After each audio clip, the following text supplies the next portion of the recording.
Now we're good. Welcome back, everybody. Could we please stand for the Pledge of Allegiance? Supervisor Topanelli, could you lead us? Thank you, Mr. Chair. Join me in the pledge to our flag. I pledge allegiance to the flag of the United States of America and to the republic for which it stands, one nation, under God, indivisible, with liberty and justice for all.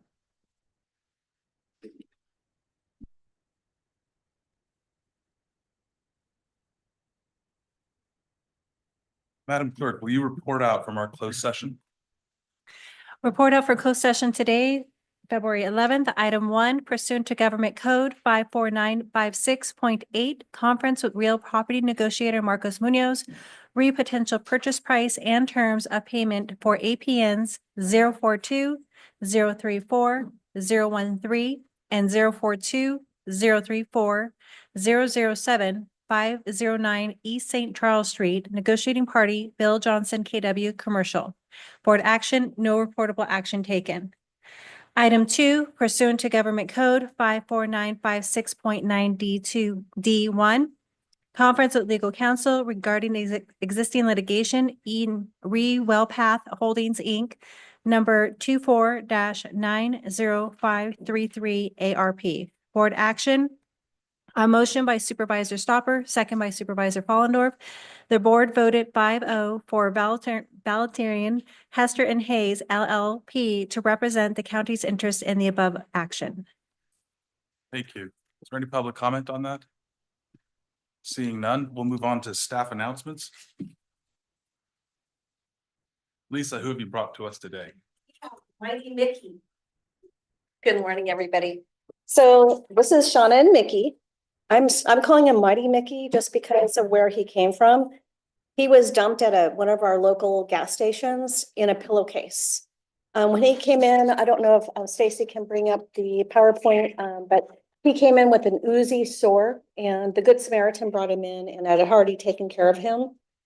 He has some serious hair loss and damaged skin, and the veterinarian diagnosed him with allergies, ear problems, and anemia. I mean, that just rips my heart out knowing that he was dumped because probably someone couldn't take care of him with all his issues. But he's been a trooper through it all. He's resilient and keeps his joy. That's, as you can see, he's very joyful. That's why we're calling him Mighty Mickey. He bonds quickly and he may be housebroken. He has really good leash manners and enjoys his walks. He will sit for treats. As a matter of fact, we had to give him a treat because we thought he was going to start barking. He is adaptable and has gotten along with a variety of neighbors that he has had over the last month. He will bark.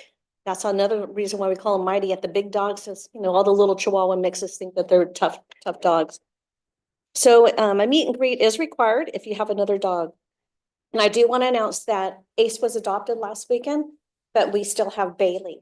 But I heard that it was someone's birthday on Sunday, so this would be a great birthday present.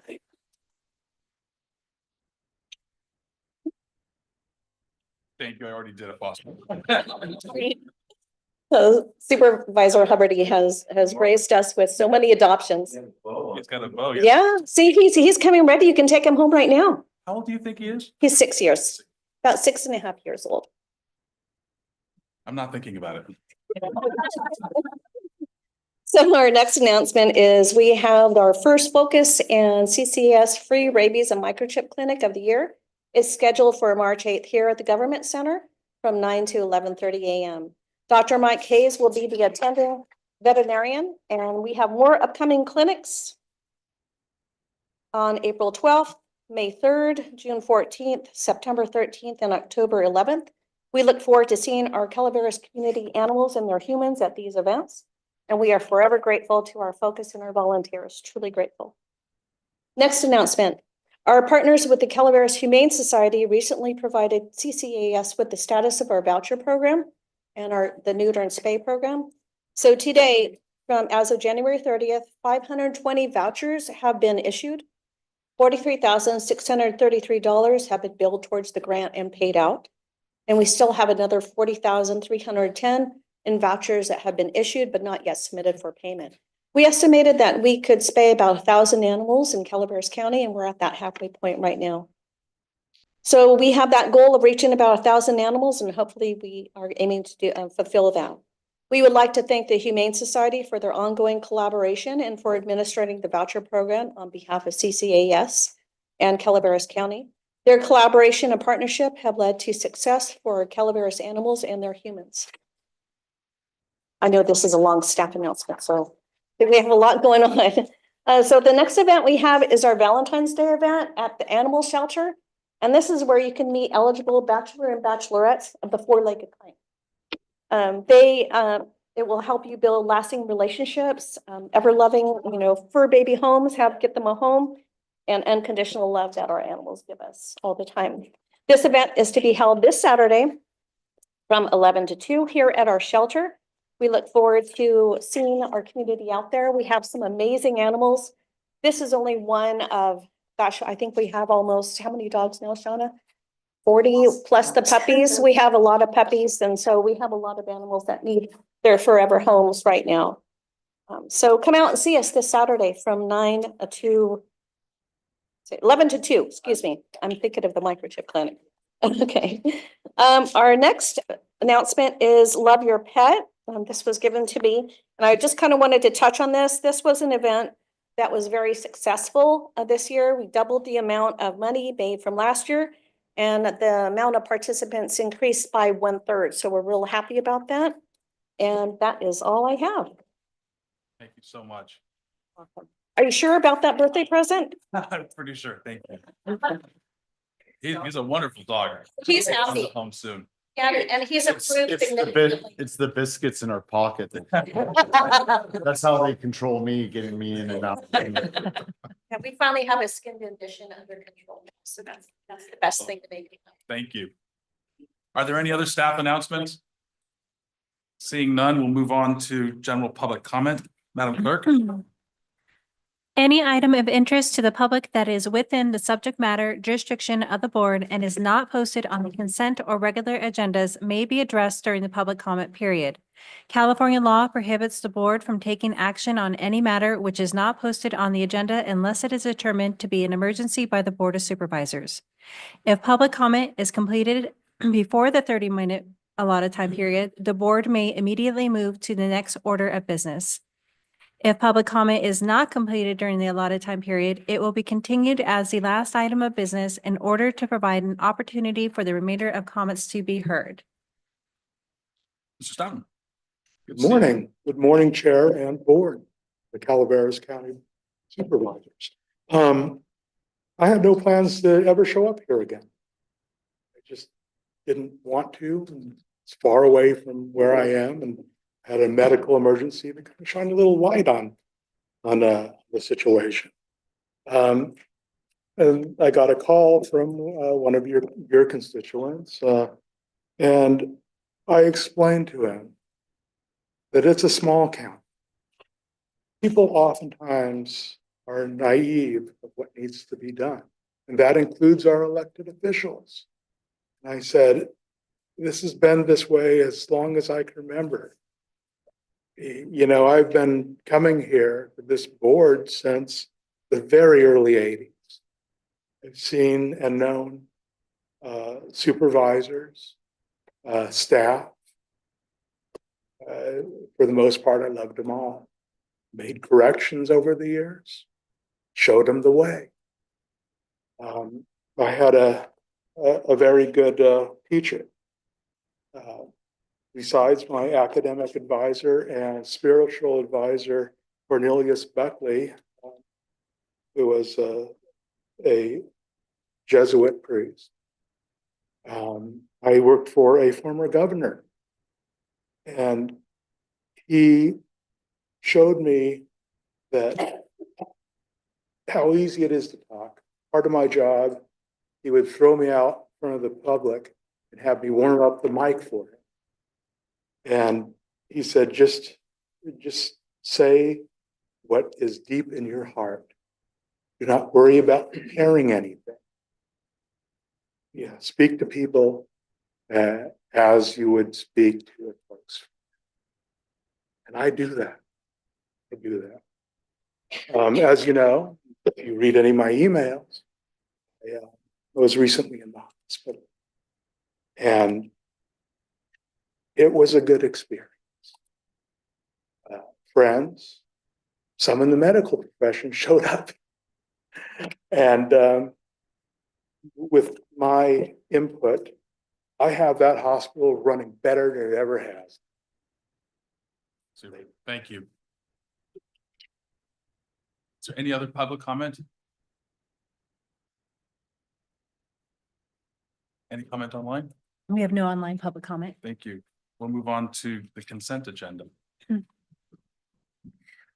Consent agenda items are expected to be routine and non-controversial. They will be acted upon by the board at one time without discussion. Any board member, staff member, or interested party may request the removal of an item from the consent agenda for later discussion.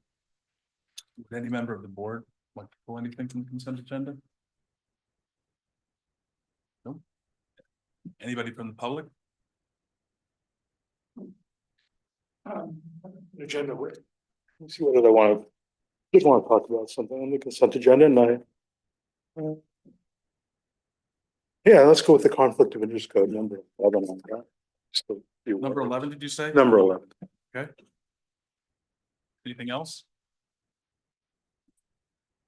With that, I'll bring it back to the board. Move with the, other than 11 being pulled. 1 second. Second. Thank you. All in favor? Aye. Passes 5-0. We'll move on to item number 11.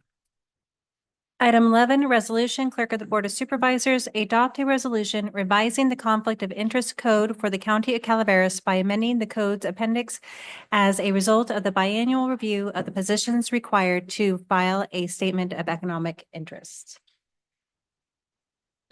May I speak? Yes. The reason I'm pulling number 11 is my ethics, not the ethics of any of you. And this is last year, the year before, your attorney, your county counsel,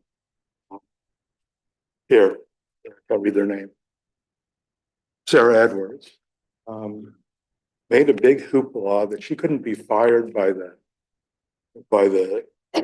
chief executive officer of the county, and you voted it into code. I thought that was the most ridiculous thing I've ever heard, because she's protected by statute and contract.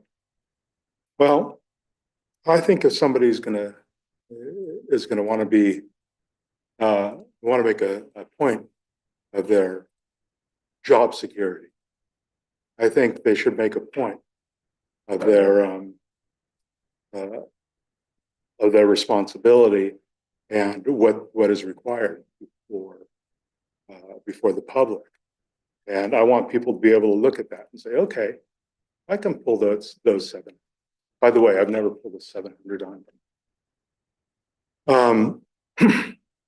So I would like county council to be added to that list. And there were a couple that may have been overlooked. I don't know, because I just go over these documents. I just have to scan them, go with the fine-tooth comb, because there's a lot of other things that I have to take care of in this world. But please add that. Please add county council. Thank you. Is there any other public comment? We have no online public comment. Thank you. I'll bring it back to the board for any comment. This is updating according to state law. I mean, following the conflict of interest codes that have been updated and. Yes, state law mandates that certain individuals such as board members or county council file Form 700s.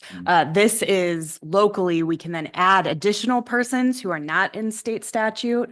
That's what this is. So that's why board members and county council and other positions that are already required by the state aren't on this list. With that, I'll make a motion if no one else has anything. Second. Thank you. All in favor? Aye. Motion passes 5-0. Okay, now we'll move on to the regular agenda. Item 16, action item, Public Works, select a slogan for the or Clean California Keep Calaveras Clean project.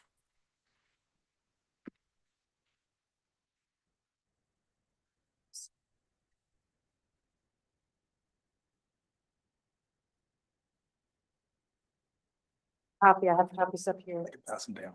Thank you.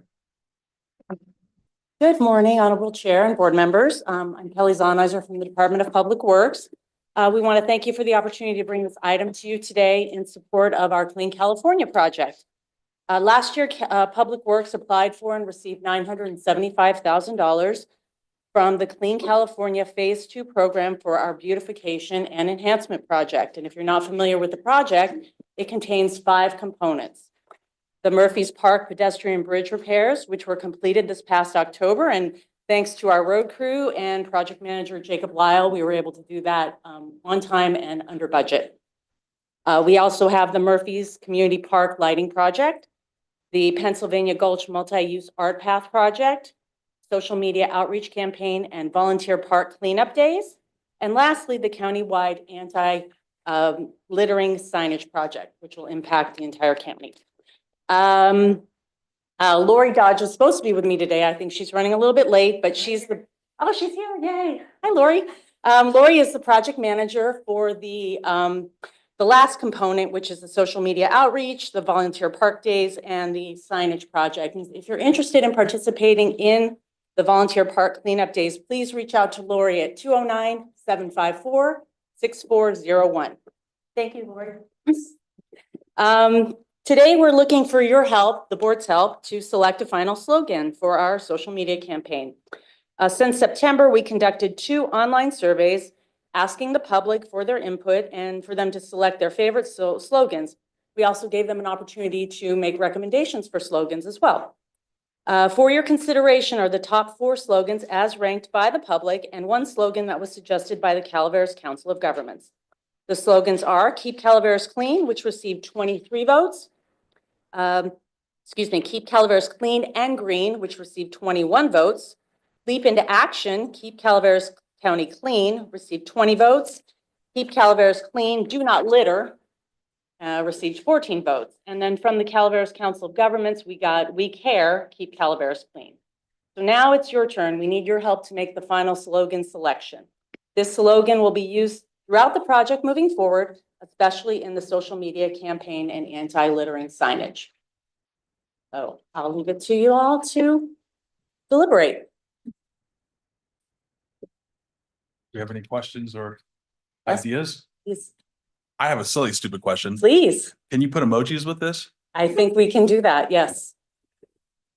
Well, Lori, can we do that? I like the leaping. Lori said I like yes. Green, but if you've got the little frog faces. Yes, I think the thought was that with whichever slogan we select, there'll also be a little logo emoji type situation. There's many emojis. They're gonna Yes. change it every week or once a month. That's a question. I don't know. I like, personally, I like Keep Calaveras Clean. It's short, it's to the point. It'll fit on signage. Yeah, it's short and sweet, and I think that works. But I just was wondering if you could doll it up a little bit. Absolutely. Yeah. Jump on keeping Calaveras clean with the fog.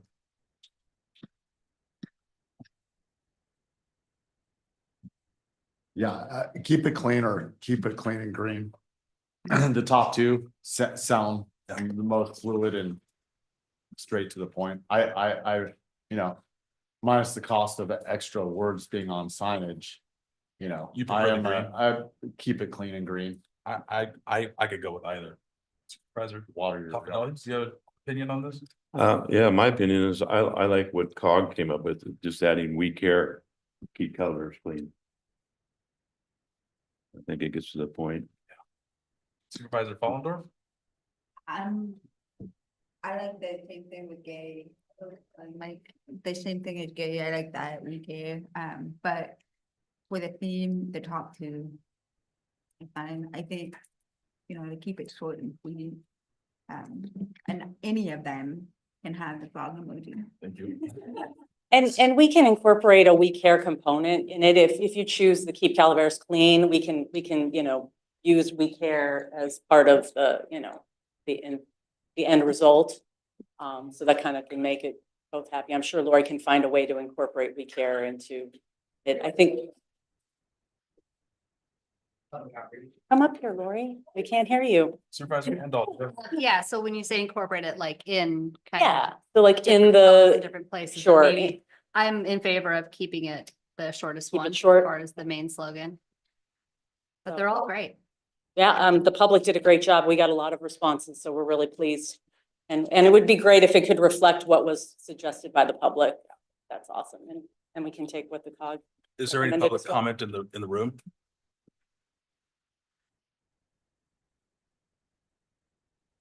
I think this is a wonderful initiative on your part. The problem for me is Calaveras County isn't clean. See it all over the place. I even see it on my own property. I had recent storms. Somebody had been over these many, many years, been throwing their construction material down one of my mine shafts. Water came up, spread all over the place, and had to take it to the dump.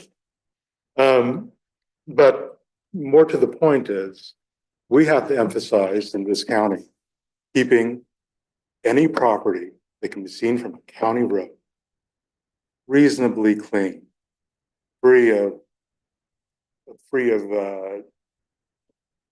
garbage, trash, junk, free of vehicles that may not be running, free of RVs that are maybe lived in illegally, of course, in Calaveras County. We do not allow in this county people to live in RVs.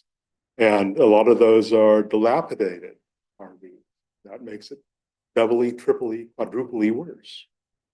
I have a little time here, and to the point of any of these initiatives coming forward, I have to thank Calaveras County staff. Never have meetings been so short as in recent memory. And I think that's occurred since the pandemic. And I have to thank, I'm not sure your staff or a consultant, but for the wonderful presentation. Thank you very much. Thank you. Thank you. So is there any other public comment? We have no online public comment. Bring it back to the board. Should we go with Kelly's suggestion that we keep Calaveras clean as the main slogan, but with the added that we care when appropriate? Supervisor Stopper? I'm good with either, you know, and at times, but also, you know, they should keep it clean even if they don't care. Yeah. Good point. Are we gonna add the fog? Sure. That's up to the board. I say with that in the emoji, Okay. right? I mean, Is that a motion? yeah, So can you say what your motion is? yeah, my motion is that keep Calaveras clean, add the we care when you're pushing out social media, but in that slogan, also add the frog emoji, Really do. whatever that frog emoji looks It's like. gotta be a smiling frog emoji. Absolutely. Thank you. Because he cares. Do we have a second? I'll second Oh, it. sorry, anything else? All in favor? I Aye. Passes 5-0. Thank you, Kelly.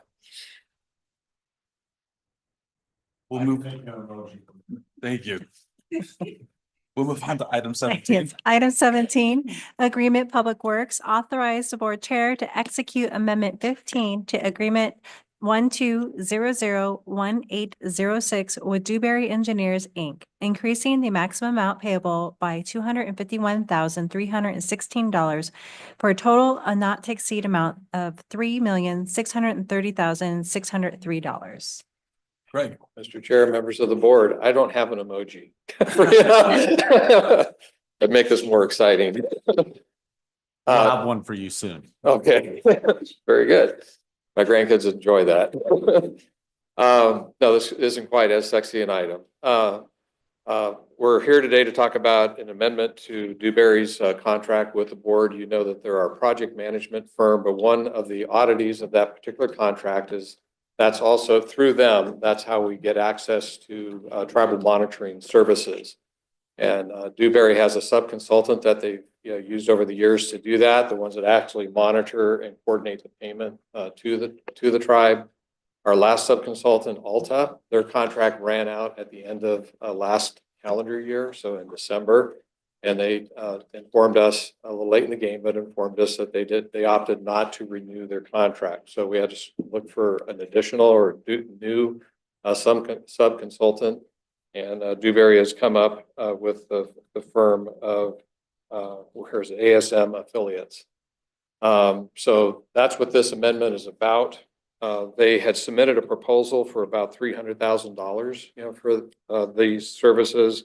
Dewberry was able to negotiate that down by about $49,000 for $251,000 and some change. So it's recommended that your board go ahead and approve amendment number 15 with your agreement with Dewberry, increasing the amount of the contract by that 251, 315 and 50 cents up to the maximum of 3,630,603 and 38 cents. And we got an emoji that will go with that.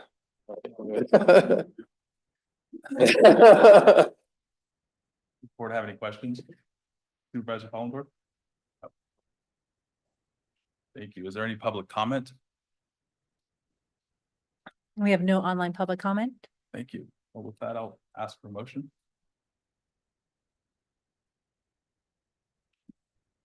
I'll move the amendment as recommended by staff. I'll second, recommended by Amanda. All in favor? Aye. Passes 5-0. Oh, sorry. Supervisor Stopper? Got a comment? No comment. Question? Oh, I apologize. I just assumed, and that's wrong. Are there any nays?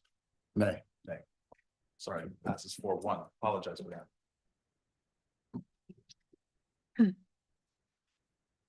Okay, we'll move on to item number 18. Item 18, Agreement Public Works, authorize the board chair to execute Amendment 12 to Agreement 12001805 with Doken Engineering, Inc., increasing the maximum amount payable by $319,426 for a total not to exceed amount of $7,925,737. Mr. Beaver. Members of the board. This is a close cousin to the first item. Alta also was the sub-consultant to Dokken this time. And that's for archaeological services that are required, for the Wagon Trail project. Again, Alta chose not to renew their contract. ASM Affiliates can also provide the archaeologists that are necessary for the project. ASM Affiliates proposal was for $351,000, and Dokken was able to knock that down to $319,426.08. So $30-some-odd-thousand reduction from their proposal. So similar to the contract with Dewberry, we're asking for you to go ahead and approve this amendment number 12 with Dokken. Again, for maximum an increase of $319,426.08 to a maximum of $7,925,637.12. Thank you. Supervisor. This final number, 7.9 million approximately, is that for the entire project time or is that for the fiscal year? That the total not to exceed, that's from their time when they started back in 18 or whatever it was to the present, all encompassing. Yeah, no, it's a Good point. broad number for a long period of time. Good point. Any other board comment? I have a question. Why does it say supervisory district number 2? Yeah. Oh, I have to bring it back. Typo. Okay. Sorry. Big wheel.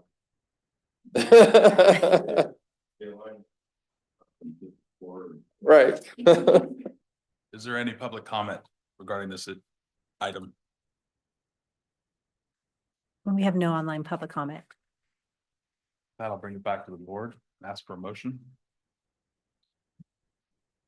I'll move the item I recommended by staff. We have a second. I'll second. All in favor? Aye. All Aye. opposed? No. Passes 4-1. Thank you, speed run. We'll move on to item 19.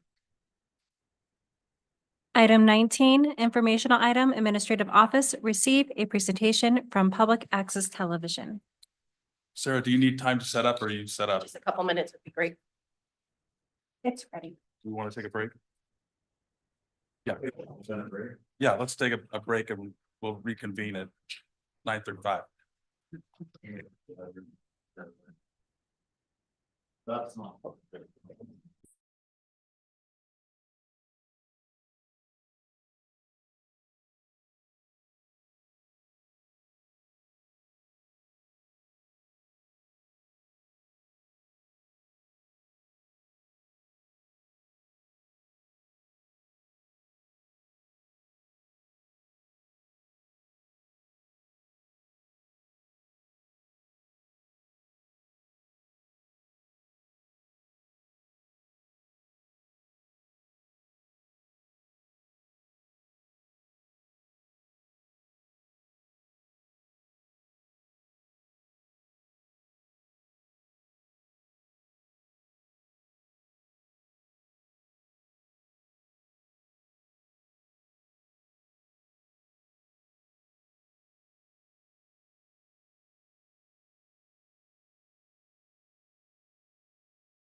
Okay, and we are back. Thank you.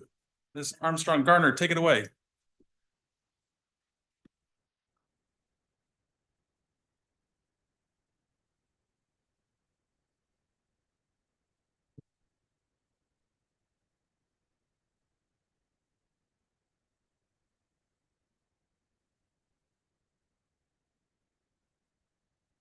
Puppet sound.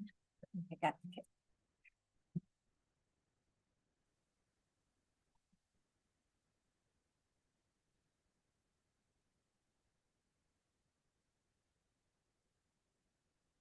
Hello, everyone.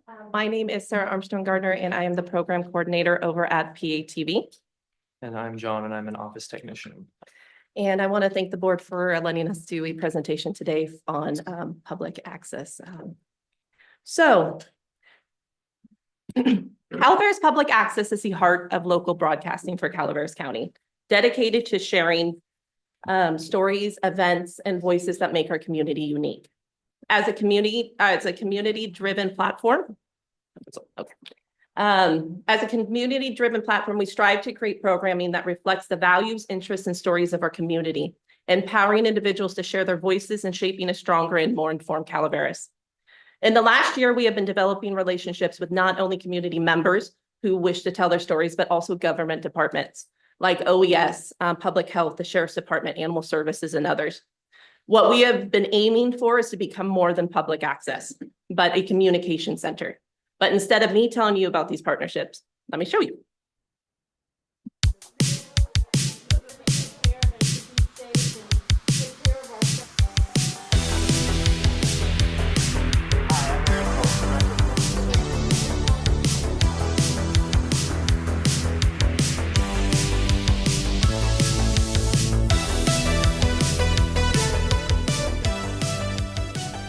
Hi, my name is Justin Barnes. I'm a department analyst for Calaveras County Public Health. And it can't be understated the value that PATV has in the community. Having a resource available for any community member to be able to come in and let their voice be heard on media platforms can be tremendously powerful. And having that available to any community member, regardless of their background or their social status, they have the option to get their message out to the community because of public access TV. PATV's helped us out in the last couple of years by coming out to our community events like town halls. We host an annual emergency preparedness day, and they come out and highlight our community events and show them out to the public. You know, we have our social media followers, the people that are on Everbridge, but our job is to really reach every demographic possible, and PATV helps us reach thousands of customers that are a demographic that we're not usually engaging with. So this is a great opportunity for us to have a whole community kind of approach in our messaging and our education and continue to strive to fill gaps. This year, Calaveras County Public Health has partnered with Calaveras County Public Access Television to work on a few projects and really expand our communications reach in the community and help diversify how we communicate with people and the way we get information to the public. And some of those ways has been developing public service announcements, and we're really hoping to expand on those in the future. Hello, I'm Faye Morrison from Calaveras County. I didn't grow up with computer language, and I find that a detriment now. I came and have been coming weekly all this year, and meeting with a very kind and patient leader who tactfully calls what she does tech help. I joined Future Filmmakers because I really enjoy photography. I wanted to learn more about cameras, and I wanted to get into filmmaking and videography. I joined because me and my sister are homeschoolers, and we're always looking for new activities and like events and, you know, clubs to join and stuff. I joined because I've had an interest in filmmaking for a little while, and this place provides a really great opportunity to learn all about that. Public Access TV and Calaveras County Animal Services has been working together in trying to promote our animals, promoting all of the different programs that we offer. We've had a lot of positive response from our connections on social media, like way to up the game. These videos look great. These cat videos are so cute. Really glad that you're doing this. So glad you're partnering with Calaveras Public Access. So I think it's a really great thing that we're fortunate to have in our community. So one of the videos that we worked with the Calaveras Animal Shelter was of Mimsy. Now, Mimsy was an older cat. She had some health issues and she just couldn't seem to find the right person to adopt her. So this video that we had worked with the Animal Services had alone viewed 1,500 times since Animal Services posted it back in October 19th. And we were extremely excited to find out that she was adopted in November. So yeah, I mean, that relationship is huge. And this is just us learning how to work together on a project that got Mimsy into her forever home.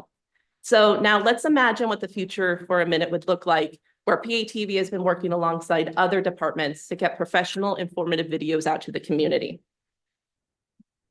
So in the future growth of PATV, we would love for any department to be able to come into the studio, sit down and film. And God forbid, when an emergency hits Calaveras County, PATV can become a centralized media center to capture and broadcast emergency information out to the public. Now, department logos, live feeds, open captions, quality content become the visual branding for viewers to recognize and view into. We've already talked with public health and OES about sitting down and going over how to make this happen for the future. We've also started a strategic plan for PATV to map out how to achieve this dream. But for right now, we have been doing studio equipment updates. We have been updating our equipment with the help of the DFCA Fund and our nonprofit CCTV. In studio, we have 3 new 6K Studio Blackmagic cameras, along with our new studio switching system and lighting. We are working with IT to update the camera switching system in this boardroom up to 4K. They just started coming in. We measured the room for wiring, so that would be a new exciting adjustment. We have new cameras and audio equipment for the field that just came in also last week. And with each upgrade, our production value has increased immensely. With the updated field kits, we will continue the film community gatherings such as weather preparedness events, the state of the county, park and rec surveys, and other town hall informative meetings. We also sent out a email to the Board of Supervisors just to let us know what showcase you guys would want in your district too. We want to make sure that everybody gets a chance to see everything in Calaveras County. So with that, it allows community members who cannot make it to the events can access them online and also on our broadcast channels. The other thing that we have been working on this year is making our relationship with CCTV even healthier. So with teaming together with CCTV, we can only succeed in creating a healthy broadcast center. They have been fundraising to help the studio and pick up where PATV cannot. CCTV, alongside Calaveras County Film Commissioner, put on the Wild and Scenic Film Festival last year, where the attendees can't wait for its return in May. They finished up on their 3rd Love Your Pet photo and video contest, which was mentioned earlier during staff announcements. They worked alongside Focus on that event, and it was a hit, and which has also led us to working with the Animal Services on this event for next year. They've also got a $10,000 grant from Calaveras Community Foundation to help with the Future Filmmakers Club. With their support, we were able to update lights in the studio, purchase a cinematic camera, and audio equipment. Our 2 programs coming out of the studio as of now are the Creative Hub and the Future Filmmakers Club. The Creative Hub is for community members who want to come in, meet, and collaborate on media projects. We are hoping to build producers in this program that can go out and film more community content that our staff cannot because of the power that we have. They meet on the 3rd Wednesday of the month. Our Future Filmmakers Club is geared for middle and high school students with about 15 members and growing. They meet every Monday and Thursday. These kids are running their own show called Up Next, where they either do a talk show or they write a little mini skit. It's super cute. And there is an amazing amount of talent in this group. With the Calaveras County Foundation grant from CCTV, the kids will be showcasing this talent by writing and producing out their own short film that we will submit into film festival or into the film festival market. So then people can see the talent of Calaveras County, not just within our local environment. This program will be a 12-week program, 12-week program. Our amazing film committee in Calaveras County has also offered to come out and help mentor these kids on this project. We are hoping to be able to showcase this film at the very first Calaveras County Horror Film Festival that we are hoping to have up and running by this October. The Creative Hub and the Future Filmmakers Clubs are not the only way that the community members are getting involved with PATV.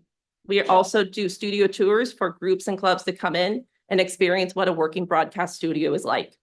When the transition program at Calaveras County Office of Education came in, a young man was interested in doing a podcast on his perspective as a blind man.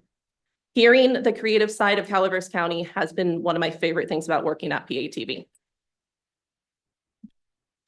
We continue to have our amazing local creators producing their shows in the studio and checking out cameras to capture the heart of Calaveras County on video.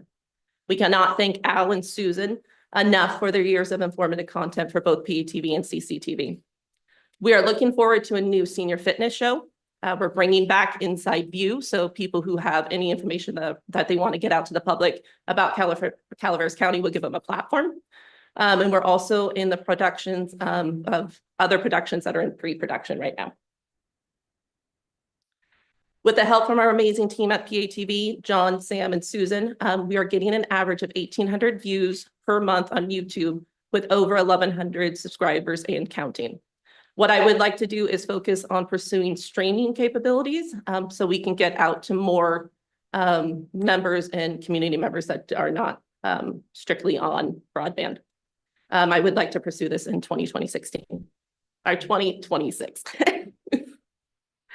Thank you so much for letting me brag to you guys about PATV. Do you guys have any questions? Supervisor Palmer? I don't have questions. I just want to say thank you for growing the program. I think when I first got on this board, we all weren't quite sure where this was gonna go, and it's really, you've done a, not just you, but everyone else in your department and the community members have really grown this program into something that I think we can be proud of, and there's more to come. So thank you for all your hard work. Thank you. Thank you. Supervisor Palmer? Yeah, Sarah, I echo that. I think you did a fantastic job. You've done a fantastic job growing this, coming from where it was. It's been around for a number of years. Ed and Joan had it for a long time, and they brought it to a certain point. And then you've taken it past that. You've upgraded everything and just done a fantastic job. You got kids coming back there. That was part of a problem when COVID hit. We had classes before, and now you have it. One of the questions I had, and there was some comments from a gentleman that came here about a month or so ago, represented Delta College. Mm-hmm. Have you had contact with them about this class that you're putting on and maybe them promoting it, or? So Susan has been in contact with them, and we're hoping to pursue that relationship.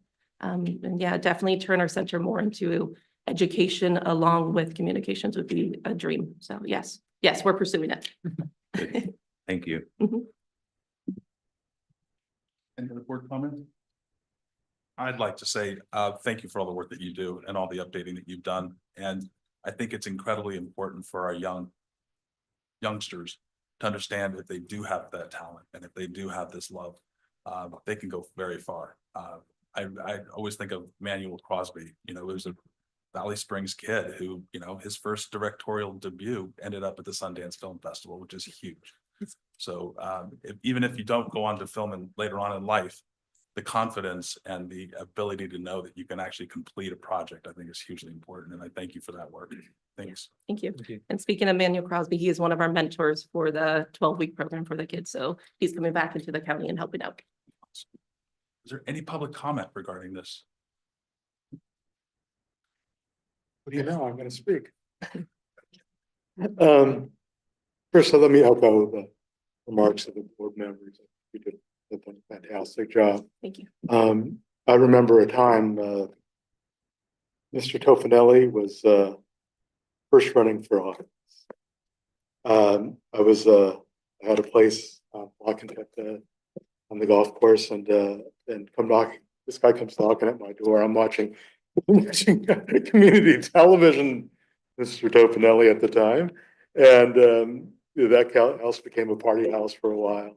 It's just, anyway, I think I need a TV show. I'd love to talk to people. Come on Yeah, down. I'll come on down there. Maybe I'll have you folks on there. We can all talk instead of talking behind your back, so we can just talk in front of you. How about that? Thank you. Thank you. Ms. Galino. Good morning, Chair, Honorable Board. Kathy Galino, Economic Development Director, and also actually President on CCTV. And I can't say enough about Sarah, John, Susan, the work that they do, especially recently with our broadband discussion and the videos that they did for us very quickly. Less than a week, we had, what, 8 videos that we did? 9, yeah. That I think were very impactful to the CPUC. The studio does so much work. There's even more that Sarah didn't even touch on, but there's a lot more that they do, especially outreaching to the community through emergency, through non-emergency, through fun events. They're just wonderful. They're a great job. Thank you so much. Is there any other public comment? As this is an informational item, just thank you very much. Thank you. Thank you.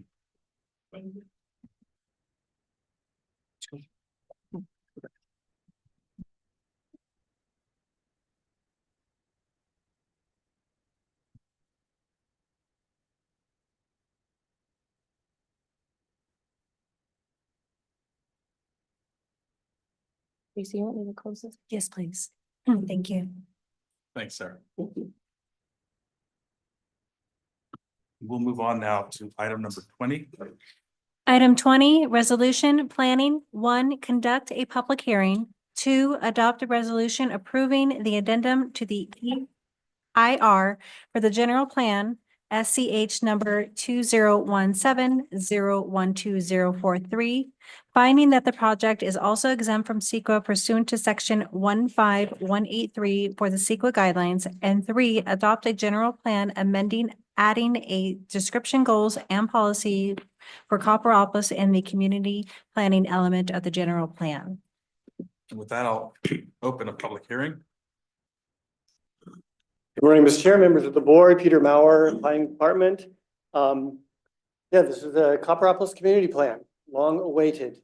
When we adopted the general plan in 2019, we included the community planning element, which has goals, policies for various communities that are unique to those communities. When we adopted the plan, there were several holes in that section. Primarily, the board's directive was let's finish up Valley Springs and Copperopolis. We adopted Valley Springs in 2020, and we are finally here for you with the Copperopolis Community Plan. Work on Copperopolis dates back to the 1990s, at least. You know, back then, we had standalone community plans where the general plan covered the county, but each community had its own plan. That has changed with the adoption of the 2019 general plan, where all of the policies that are countywide apply to each community. And the purpose of the community plans is to have focused policies that are unique to the unique aspects of that community. And Copper is unique compared to the other communities. It's sort of a simulation of several different communities. You've got the historic part of town. You've got the homes down by Tulloch. You've got the new commercial center at Town Square. And you've got the newer subdivisions at Saddle Creek in that area. But trying to fit all those together, I think, is sort of the unique attempt at this community plan. As I said, it's been going on for many, many years under former director Gabriel Elliott. This was picked up again a couple of years ago and finally getting across the goal line. It's probably not as robust as some of the community members would like, but I think we have full support of the community and the disparate parts of that community as well. So the Planning Commission heard this in January. They made a few minor modifications to it and recommended approval. So at this point, unless you have any questions of me, I recommend that you approve the addendum, find that it's exempt from CEQA and adopt the general plan amendment to incorporate Copperopolis community plan into the community planning element. Do you have any questions? Thank you. Thank you, Peter. I mean, as you went through the history of getting to this point, when I was on the planning commission in 2016, it was like, put it in now, hold it out later, the conversation. I think at this time, the community as a whole is not as conflicted on the issue. And that shows the good work that has gone in by the staff, the people following you, to coming to this point. So I just want to say good job at getting here. And because it was no easy climb to come to this culmination. One question on the map here, I just want to make sure that the area of influence is within the red lines on the map.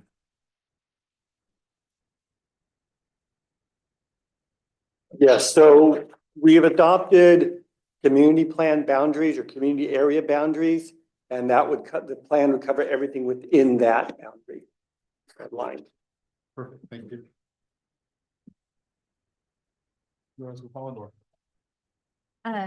Thank you, Peter. I'm glad you came back so we could get this across the finish line. But more importantly, thank you to the community. This has been multi-year. Town hall, really, they navigated this really well in helping also bring this to fruition and finally get across the finish line. So a couple of them are here in the audience today. I know some couldn't join, but a big heartfelt thank you to the community for participating and getting this complete. I don't think myself or staff could have done it without you guys. So thank you. And I'm just really excited to finally see it in front of us so we can get on to the next part of a strategic plan too. Thank you. Thank you, Supervisor. Any other comments from the board? With that, I'll ask, is there any public comment?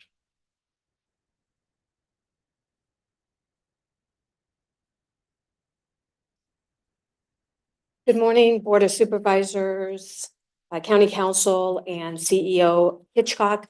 My name is Janet Sterling. I'm a 25-year resident of Copper.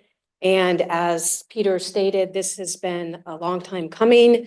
We appreciate the fact that our supervisor, Amanda Follendorf, has been with us the entire journey through this process. We've had several town hall meetings, several meetings with various folks. So as was stated, we didn't get everything we wanted, but we do feel that everybody had input from the community to the developers. We feel it's going to be a plan that's going to be very beneficial to the town of Copper.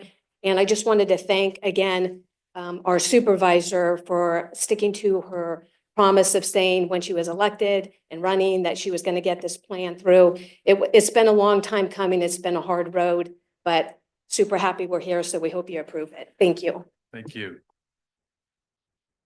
Is there any other public comment? I had an absolutely wonderful conversation with a member of the public here this morning.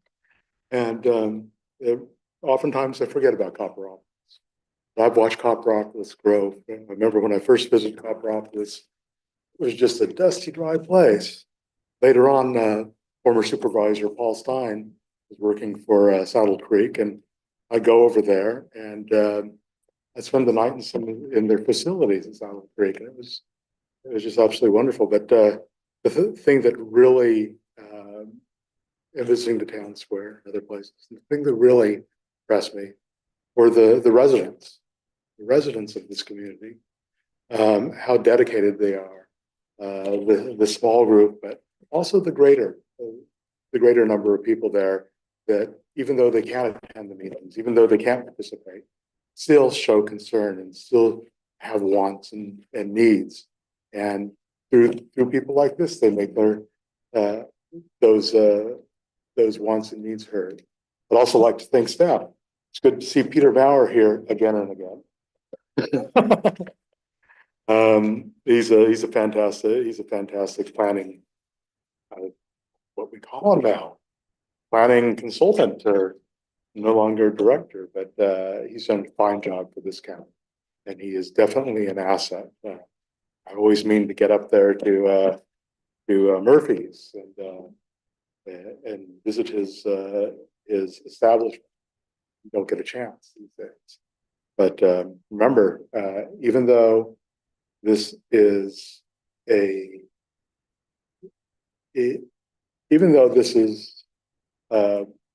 pretty tight county, distances are long, and time isn't always there to visit everybody, see everybody. So with that, I thank you, the board, for entertaining this, bringing this forward, and now voting on it.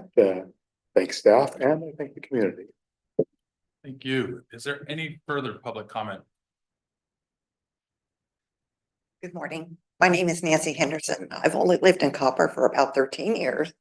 I want to say thank you, Amanda. It's been a struggle. I'm a terrible public speaker.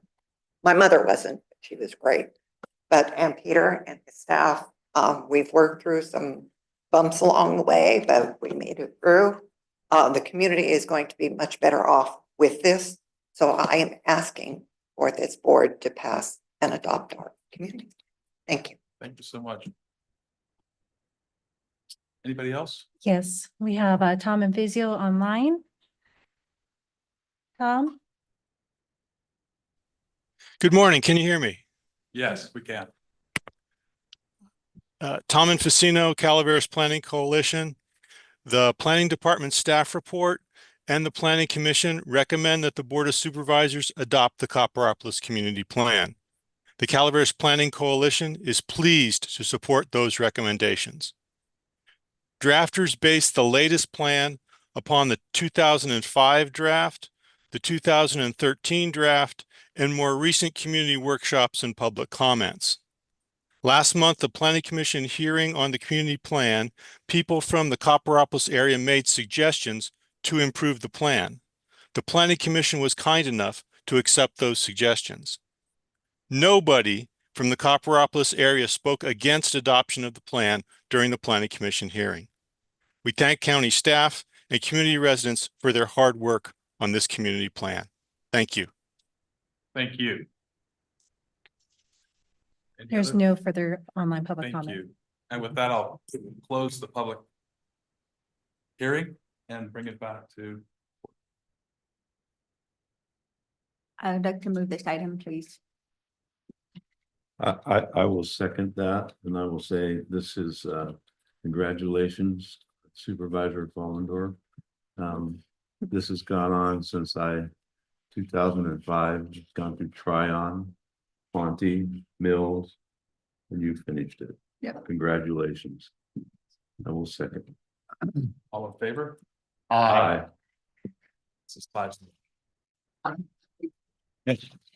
Now just the rest of them, Peter. Yeah. Well, thank you. I just want to say this is my final act as interim.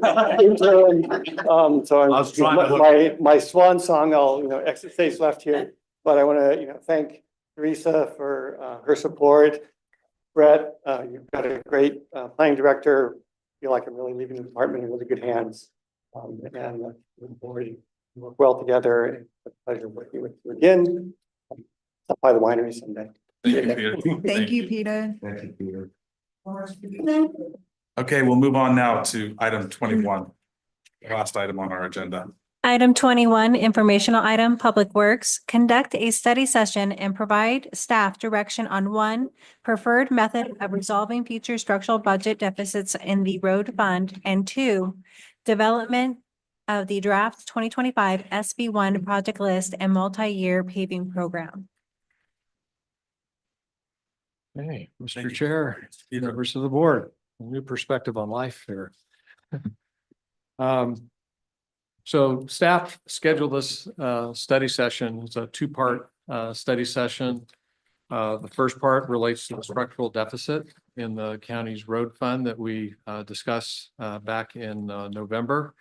And your board took definitive action at that time to deal with past and current year deficit.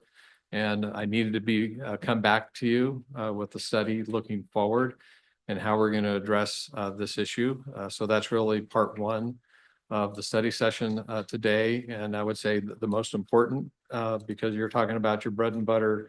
How do we provide road maintenance moving forward, in Calaveras County? The second part will address talking about where we go with SB1 funding in the future with the solution to our operating deficit in mind. So as far as part one, I'll just start by talking about that for many years now, our traditional funding sources for road maintenance has not kept up with the cost of providing those services. And specifically, the one that's been out there the longest has been key to funding road maintenance is our gasoline taxes, otherwise known as HUDA, or the highway user taxes.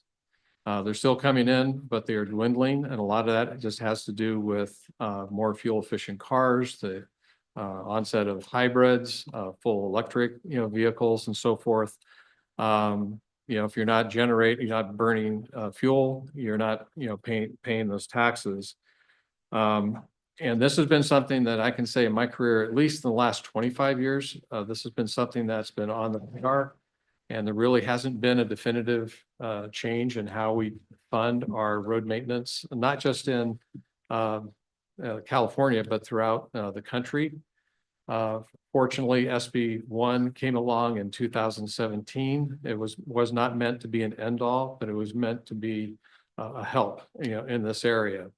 So what I'm describing with you today is not just a Calaveras County issue. It's a statewide issue, and actually it's a nationwide, issue.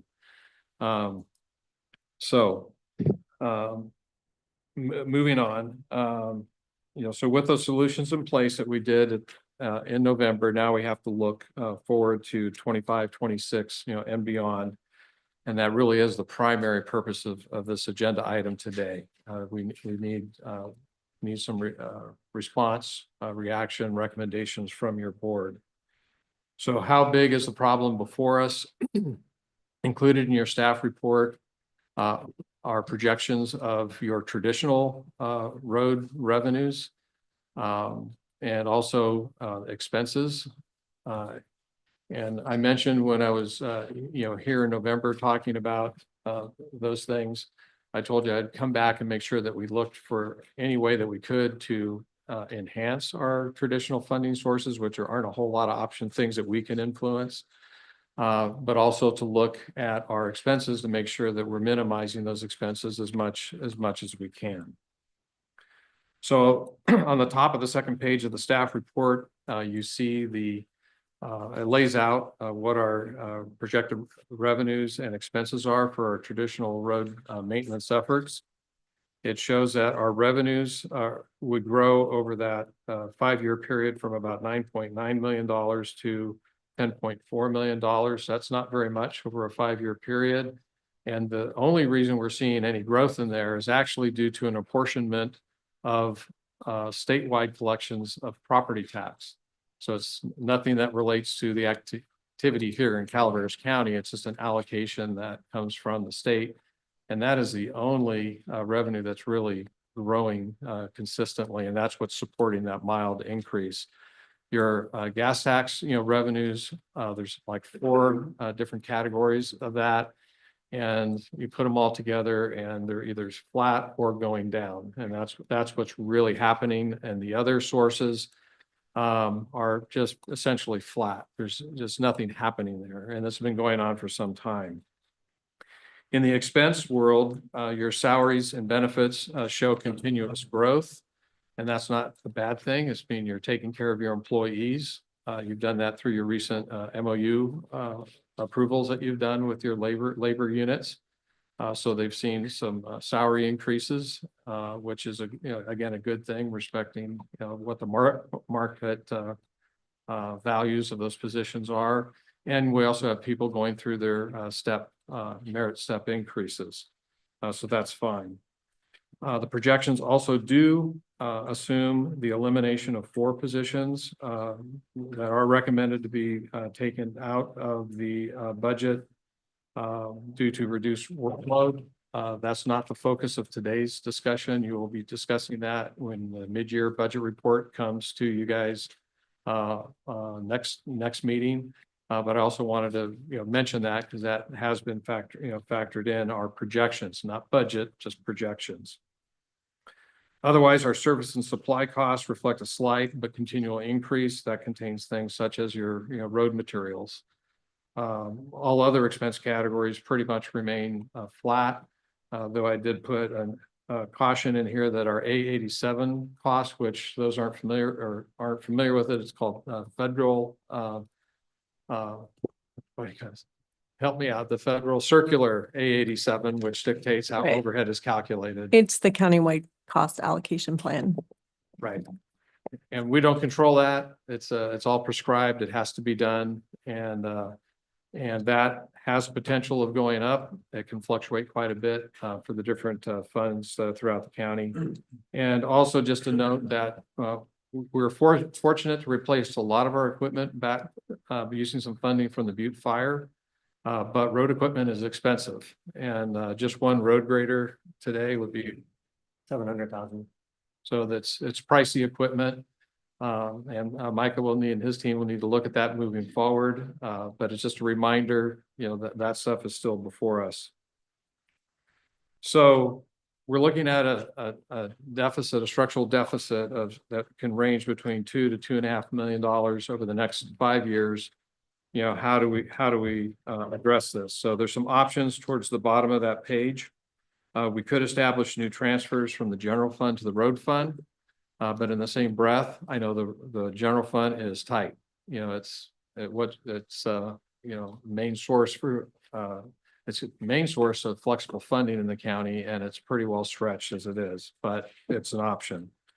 Also, you could consider allocating an additional share of TOT receipts to the road fund, given past ballot measures have listed road maintenance as eligible uses of those dollars. Again, a lot of pressure on that limited resource, but road maintenance is one of the things specifically listed, and your board could consider additional allocations. If you're interested in that, I know that CEO Hitchcock and your assistant Marcos are ready to address that if you'd like.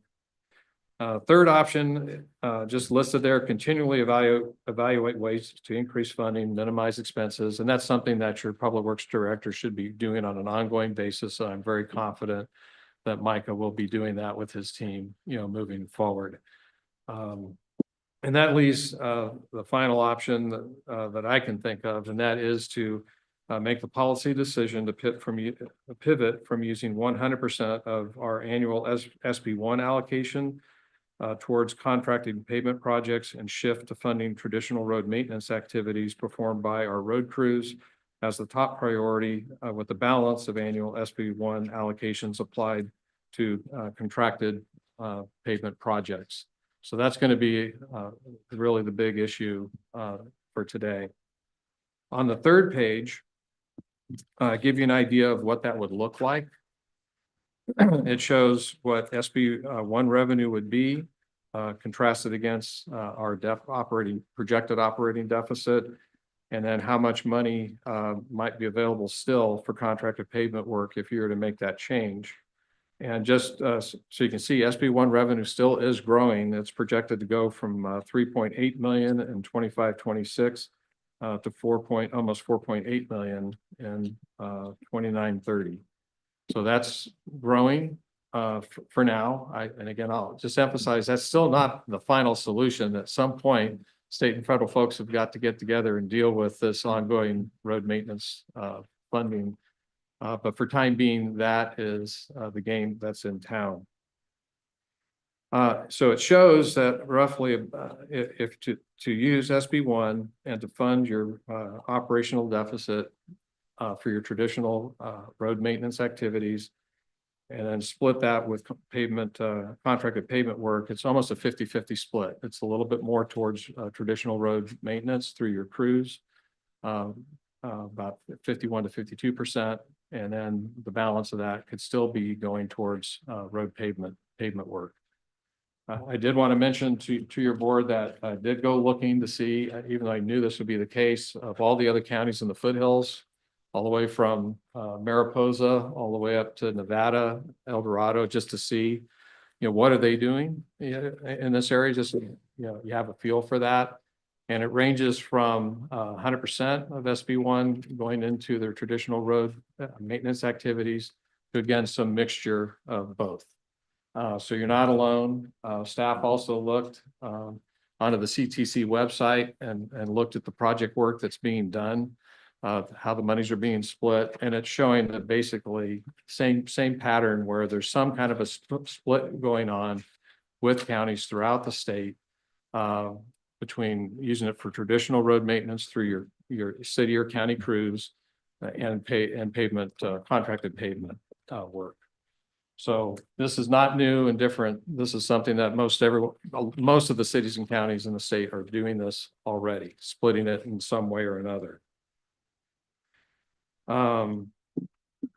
So I've given you those the different alternatives for you to consider. And then, so before moving on out of this section of your study session, this is where I look to you to ask the question here, because it's clear that SB1 is the main source that you can turn to. And again, we're grateful that we have that available.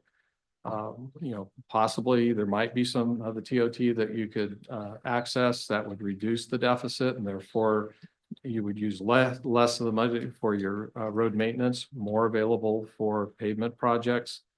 But the question for you, are you ready to make that pivot and say it's okay to go ahead and use SB1 first to fully fund your traditional road maintenance effort, through your crews, and then second, then to use the balance of that for your pavement work. And that's really the foundation of our future for, how we do our traditional maintenance through the road fund and how we do our paving projects in the future. And again, that's really the most important thing that I'm looking for from this board today before we talk about, future paving projects and things like that. So with that, Mr. Chair, I'm going to turn that back over to you. Thank you. Do we have any board comments? Supervisor Stopper. Okay. Ms. Fuller. I'm for moving forward and keeping our current road workers going on the good jobs they do and keeping that as funded as possible. And then, like you just said, we'll get on to our capital improvement plan section of that. So that's following up. So there's ideas following up to get to that end that I think all the board members may have. I have a couple I'm willing to give to be able to make sure that happens. And, just with my thought process, keeping all the people in the line, let's call them the line workers that are out in the field getting stuff done, all of them in their positions and providing the quality work that they already provide in the future and keeping them going, keeping our constituents happy. Because the two things I get calls about the most, roads and safety when it comes to fire, law enforcement and everything else. Roads is up there, one of the top ones. So I appreciate the work they do, and we need to keep as many of them doing it as possible. Thank you. Supervisor Pollender. I will echo what Ben said. I think one of the projects on this that's gonna be that's not helping with this budget happens to be in my district, and I think we need to look at that when we bring the CIP back. Make sure that the road crews are able to do the day-to-day things that need to make people happy, our constituents, and also help with this solution solving as we deal with with this budget.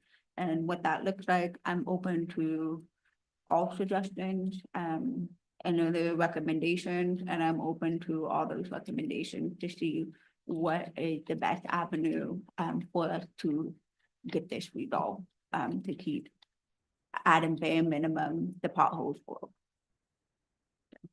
Thank you. I'd like to add to what my colleagues have said, and just say thank you to the road crews and Jason. I mean, amazing work. We got to keep it going. I did have one question about the SB1 revenue. It will increase, but obviously the cost of paving is going to increase as well. So are they on the same scale or?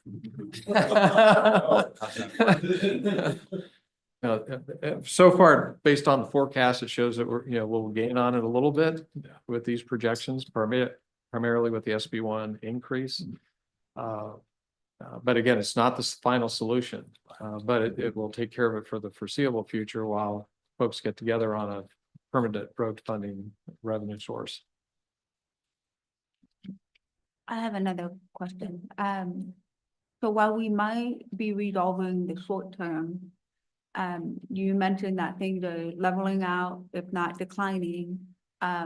Once we get past this first hurdle, will we be able to discuss what we are going to think about going into the long-term future? Okay, 20, 25 years out, we could be doing vehicle per mile. What does that look like? We've got other things coming down the pipe.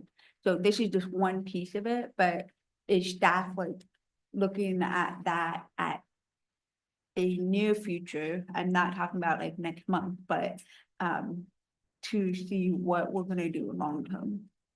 You want to take us away? Sure, I can take that. Thank you, Chair Liberty and the supervisors. Micah Martin, your new Public Works Director. So, thinking about this moving forward, it's something all public works directors and the roadway managers and everybody's keeping an eye on.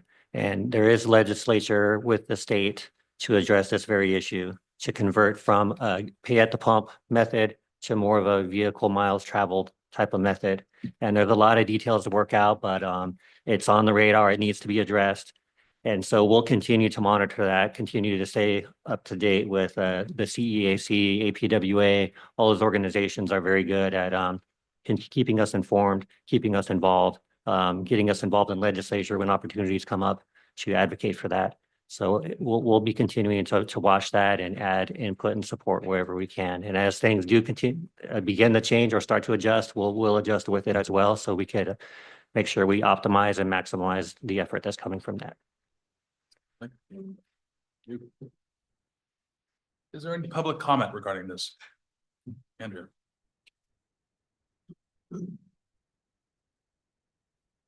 Good morning, Chair, Board of Supervisors, Ms. Hitchcock. I'm sorry, Mr. Martin, you had to meet with me on your first day on the job, and now one of your first agenda items, you get to hear from me as well. So I truly apologize. So the board letter attributes the road funding deficit to declining gas consumption from fuel efficient and electric vehicles. But let's be honest.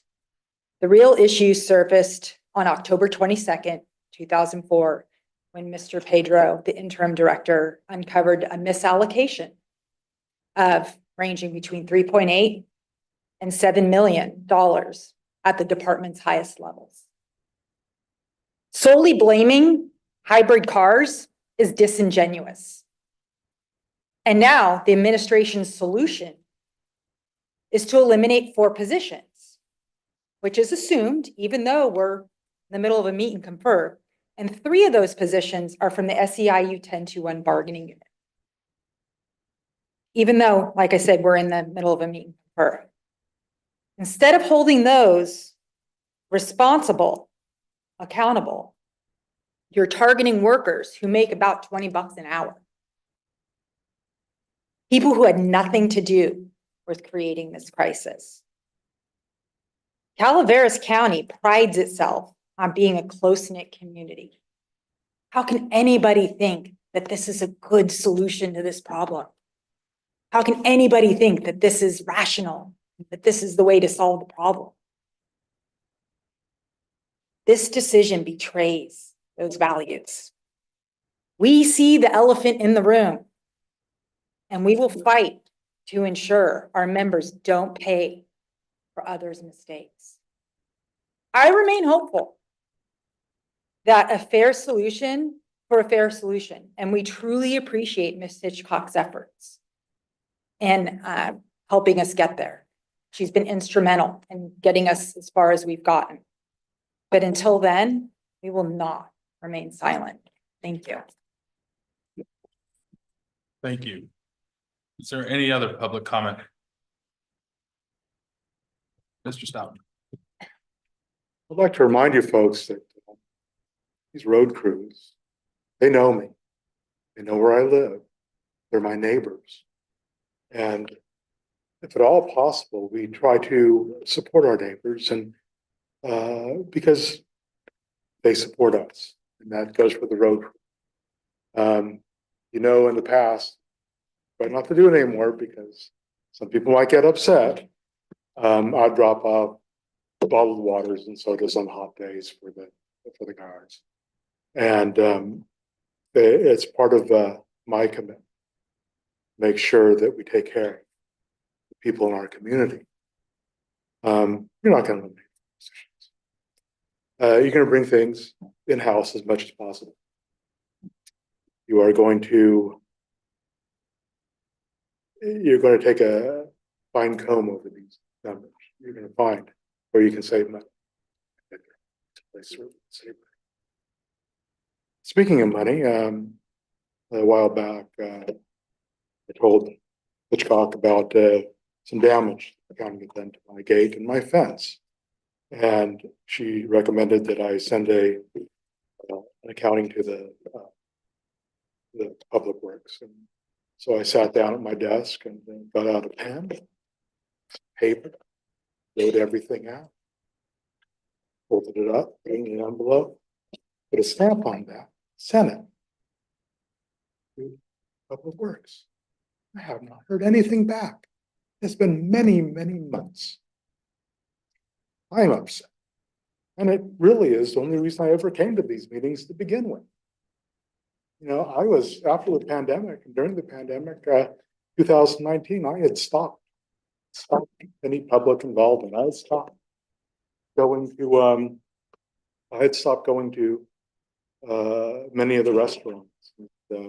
And I decided, well, I'm going to be a little more like my long dead grandfather. I'm going to buy a Cadillac and just go to Original Joe's and a few restaurants that I know. But it's been well over a year that I've been pounding away at this problem, money that I want. Like Shylock, I want my pound of flesh.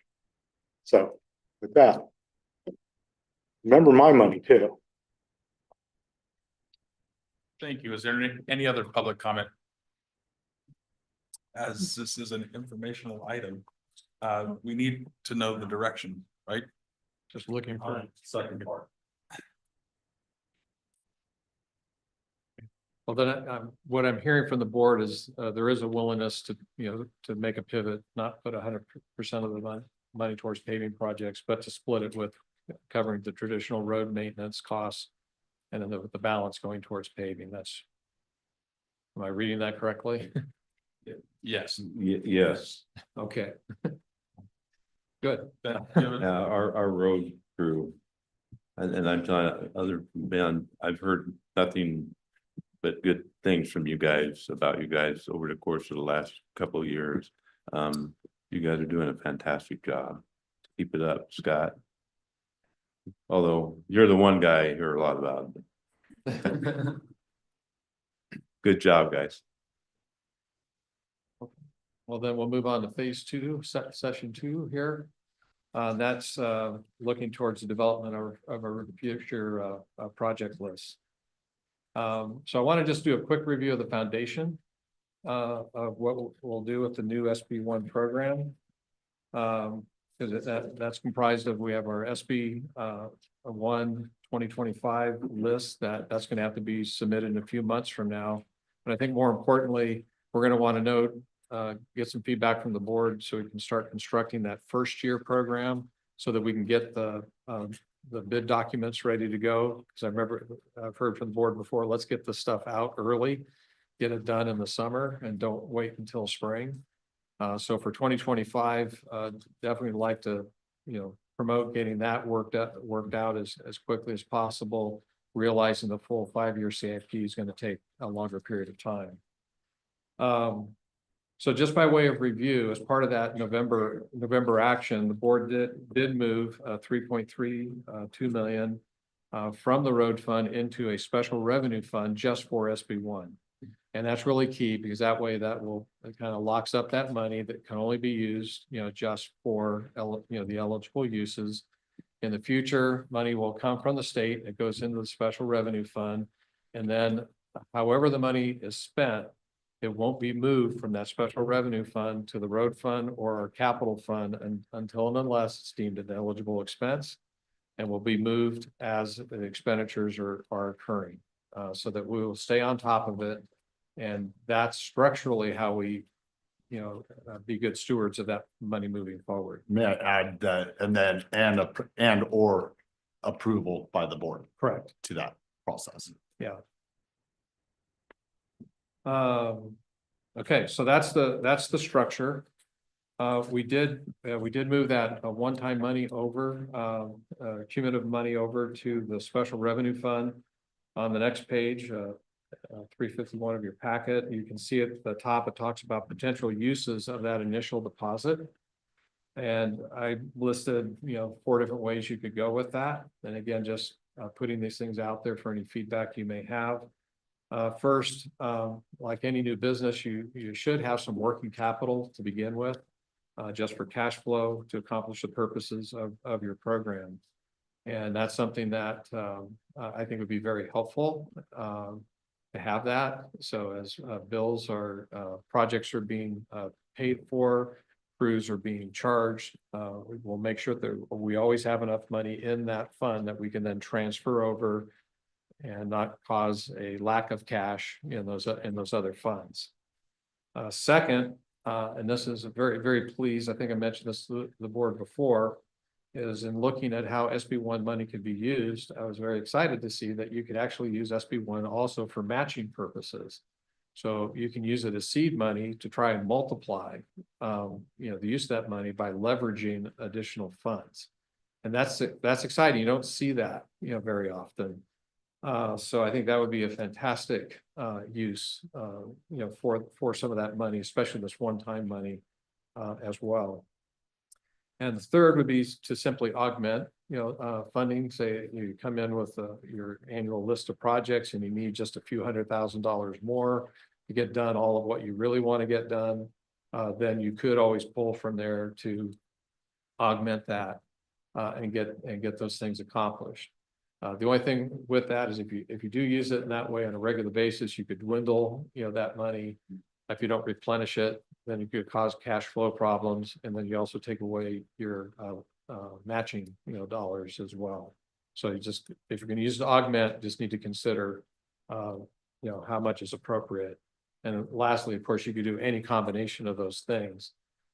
But really, what the underlying recommendation is keep the bulk of that money available in your special revenue fund, so you could accomplish all of these different options.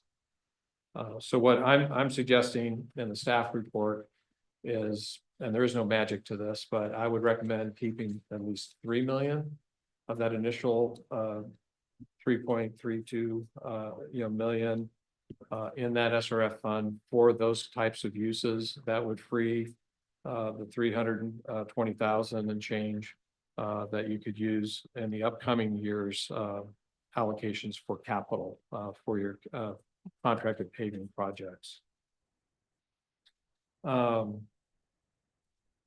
Again, that's just some recommendations that you can consider.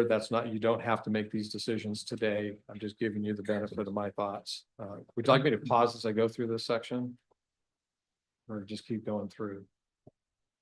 I'd prefer you finish up, because I think if we start nitpicking as you go through. I'll keep everyone here all day. Okay, all right, all right, very good. Well, I was just gonna say, you don't need to make decisions on this stuff, this part today. Your feedback will help the staff guide them as to how to structure your future programs. So under the category of how much money is available for next year, with the amount of money that wouldn't be used in that, based on the forecast, about $1.9 million would not be needed for regular road maintenance. That'd be available for capital for contracted projects. You could add to that 320,000 off the top of that one-time money that was moved over. That would give you about $2.2 million as a pool of money that you could use for paving projects in 25, 26. And thinking about this, we were looking at your original project list that was put together back when Josh Pack was your director.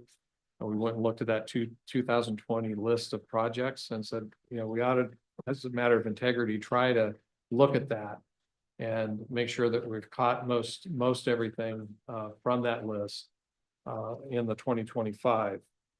And there's where you can certainly have lots of discussion about, what's been done or done sufficiently before you move on to looking at new things. But as we're also looking at that, there were still 3 projects that stood out to the staff for funding in 2025, just candidates. One was Harvickson Lane. CCWD as the lead on a project with the county share of costs.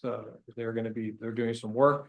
When they're done, they're going to pave, and then we would reimburse them for the formula that you guys have put together when you're coordinating with utility districts, which I've said before, I'm going to say it again. I think it's fantastic what you do. So people are so tired of seeing roads newly paved, and then someone puts a stripe in it. You guys are doing it right. You're getting the utilities done ahead of time. So when it is paved, it stays that way. So kudos to you on that. Another one was Baldwin Street. That had a price tag of around $700,000 based on what was in your CIP. Each of these estimates need to be looked at and afresh, but that was there. And these are these 2 projects are the only ones left from the original as amended that have had no work performed on them to date. The third project had some work performed in 2022, but far less than planned and far less than what was needed. And that was some work on O'Burns Ferry Road. The amount that was in the CIP, again, would have to be reevaluated, was approximately $1.5 million. But one thing that's all 3 of those projects had in common, they were the only ones that the board listed for funding in 2025 in each of the last 3 CIPs. Again, doesn't mean you can't consider other things, but I think that's notable. The intent of the board was to make sure that Harvickson, Baldwin, and O'Burns were to be taken care of.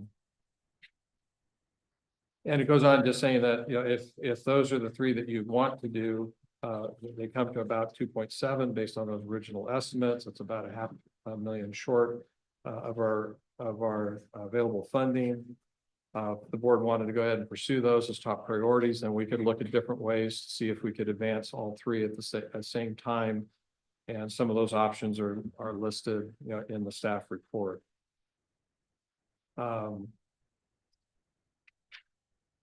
So how should the staff prepare your multi-year paving program for 2025 for your 2025 road CIP? Year 1, whatever the combination is, the magic combination of your 2025 SB1 list, that would be your year 1 of your next 5-year CIP, and then the remaining 4 years would come. And staff would recommend those candidate projects would be recommended using a data-driven process, which is similar to what you did back in 2020 when Josh, your Public Works Director, Josh Pack, did use your pavement management study, use that data to help construct the development of that list. And at this point, it's a nice pivot point. I'm starting to channel Peter right now. This is probably one of the last things I'm going to be presenting to your board. And actually, I'm excited about the fact that you guys, have made, I think, a very good choice in your next Public Works Director, Micah. I think he's going to be great. I was on part of the panel, and I think it was when he got done talking with us, the comment really was made, bolt the doors and don't let the man out of the building. So I'm excited about him being here. And then Senior Engineer Jen Ellis are going to be participating, on these things in the future.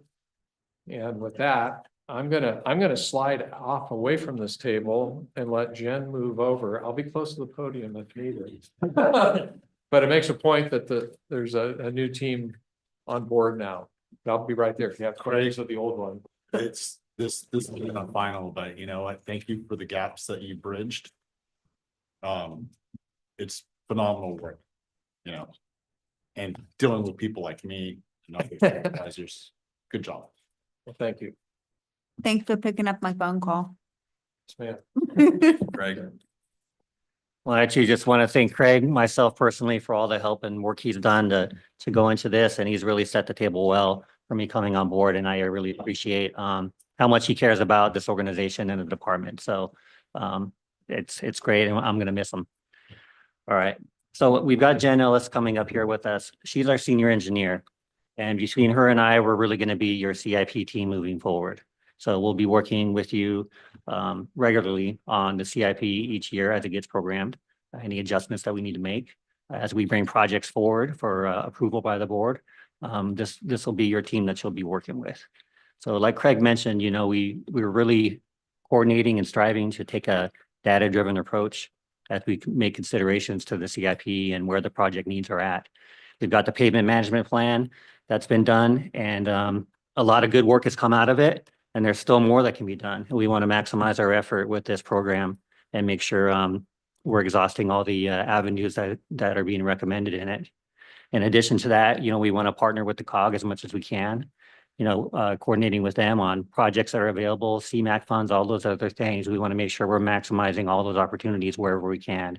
And that project capital that we talked about will be our key for that, and leveraging that money where we need to take advantage of those opportunities as they come up. And in addition to those, we're going to be making sure considerations given to public input, input from the board, and willing to be flexible and make changes as needed so that we know we're addressing the right projects at the right time.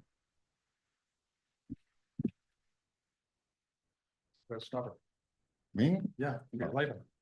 I'll try just, it's such a broad conversation to give direction. So I'll try to keep it linear so I don't jump all over the place. So first of all, I'll address one thing real quick, because part of this will be coming back with the mid-year budget and adjustments coming forward.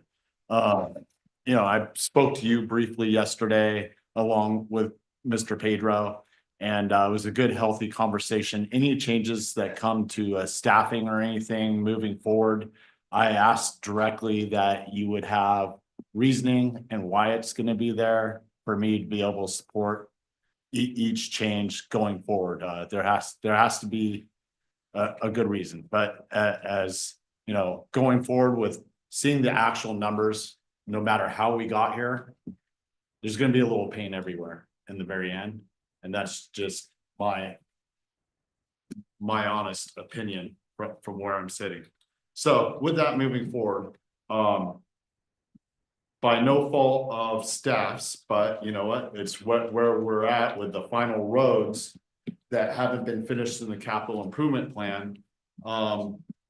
It stunned me that Miss Fullendorf's district 4 and my district 5 are the last roads. So I was like, man, that kind of pits me against Miss Fullendorf, and we're good at butting heads. So I went and gave her a call and tried to smooth it over on just that one small thing. And she already plans to smooth it over also. So with that, Mr. Pedro brought up earlier Hart-Vixen Road, because of the work CCWD is doing on it, is my understanding, and you'll have to call them and make sure, but I believe that's put off because of issues that have come up with it, so it's not on the timeline, and it was, so that money, seed money that we're putting into that fund with them to have that paid, will be put off into the next CIP time. Now, we're contractually obligated for that money, but at this time, I think that we can go ahead and that amount, I forget exactly how much it is off the top of my head, but I'm, having talked to you yesterday, I'm sure you have that in your pocket. How much is it? 485? 485,000, I believe. $485,000 of seed money that we can go in the next CIP immediately. And would love to see it done. I think part of that does go on to Baldwin, from there to the Usher area, because of that line going through that, but a majority of Baldwin is still open. I would love to see Baldwin possibly get going, because, a majority of these roads have been put off because of us working smarter and with utility districts and not paving twice. So there's an additional that 485 is the total for the areas on Baldwin and Hart-Dixon, but I would like to see Baldwin. I'm not going to say it. I'll let Amanda say it for O'Byrne's and what she would like to do, because and then I would like to pick up after you say that real quick, and then on. So I am, and going the same track as Ben was talking about O'Byrne's, you drove it recently. I think with O'Byrne's, maybe we need to do a timeout. I think the number that's in here is not going to actually cover what really needs to be done. I think we talked about how some of these numbers were done years ago. Cost inflation had gone up significantly, and I think if we postpone that, do a more deeper dive on what that actually is going to be, that will help also with the 3 million short term, and then reevaluate this, putting back into the CIP, maybe in year 3 or 4 as we go along. So I'm willing to, I don't have an expectation, given what is going on right now, to have this done in this CIP, this current CIP. So I am open to moving that to help your department take a time out and breathe and figure out what this is gonna look like. Sure. So I'll move it back over to Ben. Thank you, Amanda. Look, you said here, I'm gonna say off the top of my head, how much money was it for O'Byrne's Ferry that we have left? Because there was a expenditure already, so I think that takes out of that total sum for the amount saved on the CIP, unless you already did that math inside the agenda packet. Yeah, we addressed O'Byrne's Ferry in the agenda packet, but Yeah, it said $1.4 million was projected for it. I was wondering if that's what part of that was spent, or did you take that off the total sum? Because I didn't go back through the past agendas and. yeah, with that project, because the bids came in so high, we made some adjustments to the scope of work and kind of minimized the scope to use as much of that money that was available as possible. So we'll have to reallocate more funds to that if we want to decide to do more work beyond what was already done. But that's for the future. I'm talking about right now within our budget going into this year, because this is our first step, Yeah. We're going to bridge the gap with our mid-year coming up. And that's where my thought process is working. And then I want to talk about the CIP with the rest of the supervisors and hear what their ideas on how we should move forward with the rest of it. So how much money? I think it's around, 1.4. I thought it was 1.2, but whatever the difference is, whatever that difference is from this 1.4, just, yeah. Yeah, and forgive me for not being fully prepared with those numbers. Our point here today was to get approval from the board on using this method of how we program the money moving forward. We'll be returning back in March with an SB1 list recommended for which projects and how much money is going to need to be done. Right. We're given direction right now. Yeah. Right. So that you can come back with that list. Right. Absolutely. Yeah. you know, and overall, I hear you and I agree with your methodology and how you're gonna bring it back to us, but, you know, part of this is going into mid-year in a couple weeks and us bridging that gap. So this is, you know, this first part of Amanda being gracious enough to give up the rest of O'Byrne's until the future capital improvement plan comes forward. And then what we're giving up on Hart Vixen for the time being going into that helps us bridge our gap. You know, Right. even Yeah. more so than what you said on the, what was it, $320,423 was the difference Right. on what we Carryover, would, yeah. it wouldn't be carrying over. That would be in the red. Right. Right. So, right now, we're talking about putting us farther in the plat with those projects until we spend the money on them later. Yeah. You know, we're punting. Yeah. So, you know, and just with that, you know, with what I'm seeing, I want, you know, going into mid-year, I think that's quite a bit of money, so that helps bridge the gap quite a bit more. I would like to see, more money in the, road fund when it comes to, potholes and keeping our good guys out there busy and addressing emergency issues for the time being until we get to our budget for next year and our new capital improvement plan. And then, you know, and keeping up staffing on the people that are producing, you know, and just streamlining administrative needs going forward. That's my intent on this year until we get a grasp on it and we move forward with your new plan and how we're gonna make it happen in the future. Great. So we'll definitely do that. We'll go back and revisit those numbers on the project. We'll go back with an SB1 list, give you an update on how the allocations are going to look moving forward. How much is going to the road crews, all that. We'll give you an update on that. And then when we come back in April with the CIP, we could talk even more broader based on when those projects should come back, when the timing's right. And we're going to make sure that, you know, moving forward to Supervisor Philendorf's comments, we're going to monitor estimates yearly. So when projects come in and there's new numbers updated on how much it costs to do a road project or a bridge project, we're going to adjust as we go so that those numbers don't get too old into the future. And then, you know, we could have this discussion every year and talk about, make those cost adjustments and then, you know, move projects around if we need to, whatever needs to happen. But we want to try to make sure we're working to keep those up to date. Okay, and that, so for now, that's where I'm sitting. Thank you. Any other board comments? Supervisor Toppinelli? I do. I'm looking at the attachment number 2, the 2024 CIPs. District 1. Main Street, San Andreas. Hasn't been completed. Street Avenue hasn't been completed. Lewis Avenue. That's part of a project that's part of a grant that we got, but Main Street was supposed to be part of the CIP program. It's listed here. Are we going to do anything with that? Are we pushing that off until we do the Pope Street improvements with that grant? What's going on with it? Because it's under the CIP in 2024. And we're talking about moving on to 2025 projects. So what's going on? Yeah, so these were the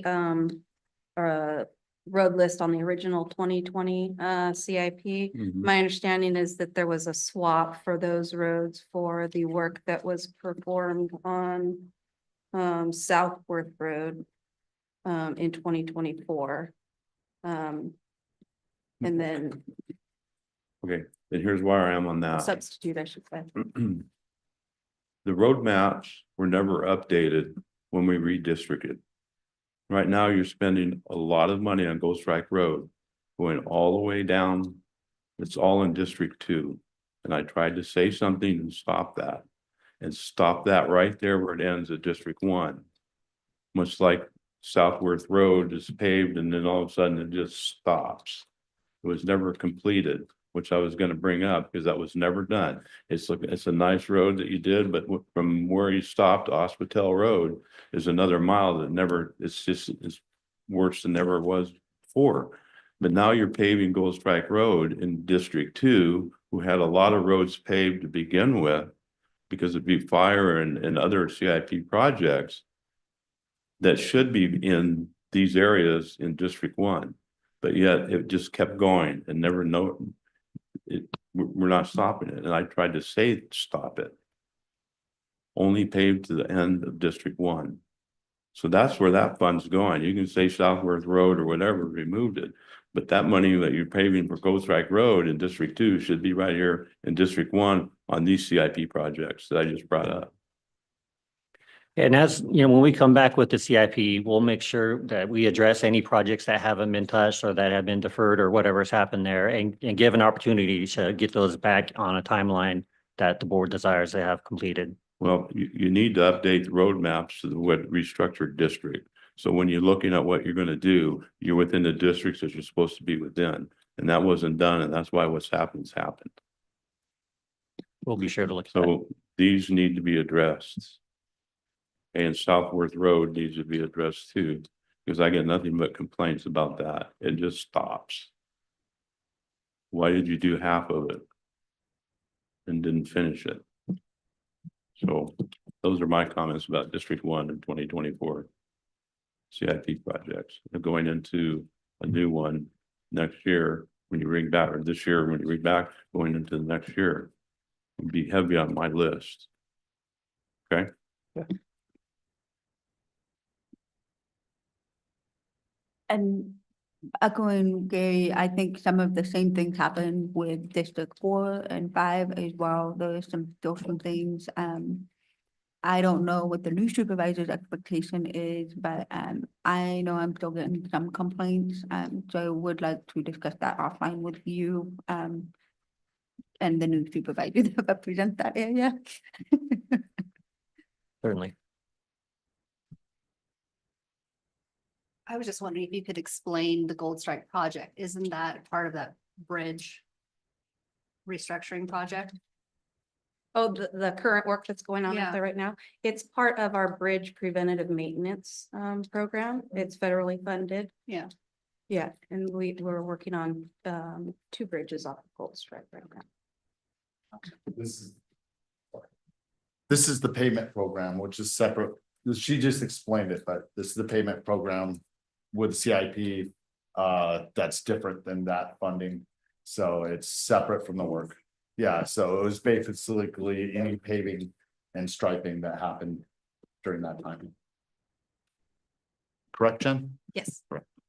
Yeah, the CIP will have different funding sources, and what we're talking about here today is SB1 funds and what's allowable for that. So once we get past the SB1 part and get that allocated, then we can talk CIP and all the other funding sources that are available and what other projects we could address with those. Thank you. Is there any public comment regarding this item?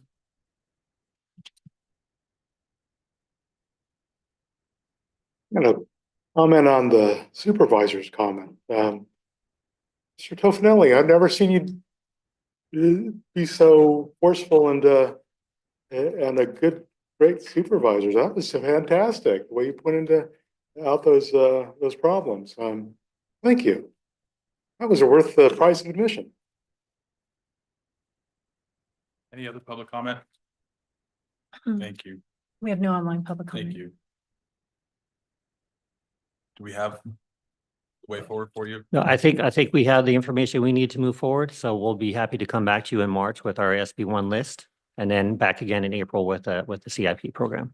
I look forward to working with you. Sorry. I just would like to, the augmentation part, that was brought up earlier. I don't know if we addressed that directly or not. I just want to say that, you know, when you bring forward the plan, I'd love to see it, but I'm in favor of the augmentation plan because that helps. Even with you doing cost adjustments moving forward, we're gonna have unforeseen, opening a can of worms, unforeseen circumstances, cost escalation that was unforeseen based on geographic, geological things. I mean, I could go down the whole list that you're familiar with. So I'm in favor of that. How much that is a decision for the future.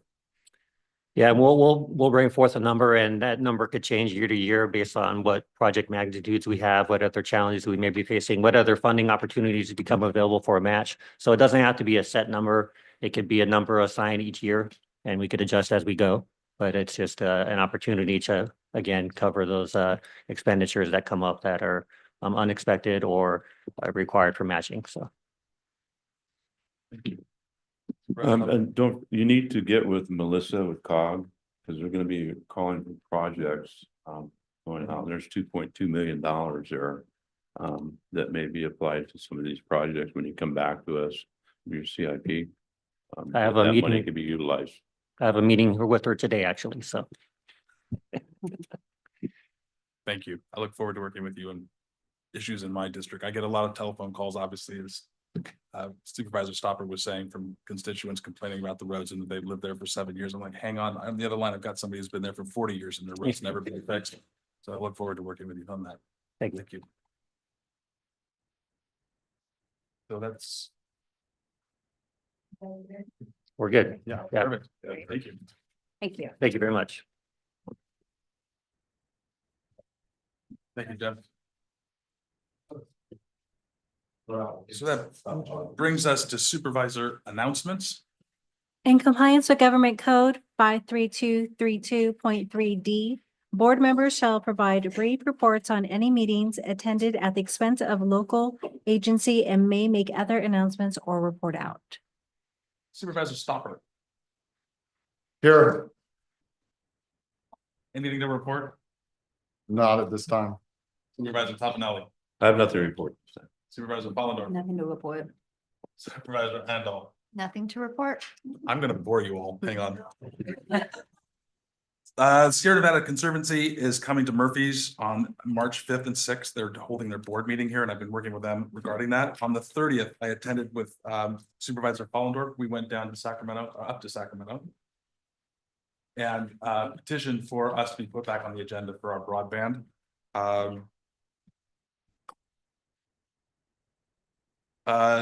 On the 4th, we did a gateway ribbon cutting, which was very successful. Supervisor Toffenelli spoke very eloquently, as did everybody else. And then I attended the Behavioral Health Advisory Board after that. On the 6th, I attended the Agency on Aging committee meeting. And on the 7th, I attended Sierra Nevada Council training session. So Can I bring? Thank you, Susan. You're welcome. oh, yes, thank you. Also, I'd like to add, I've been getting a lot of calls about policy coming towards us from the East Coast. And I just want to make sure that our constituents know that we're all on top of it. We will be on top of it. And as soon as we know what's going on, we'll be dealing with it. Thank you.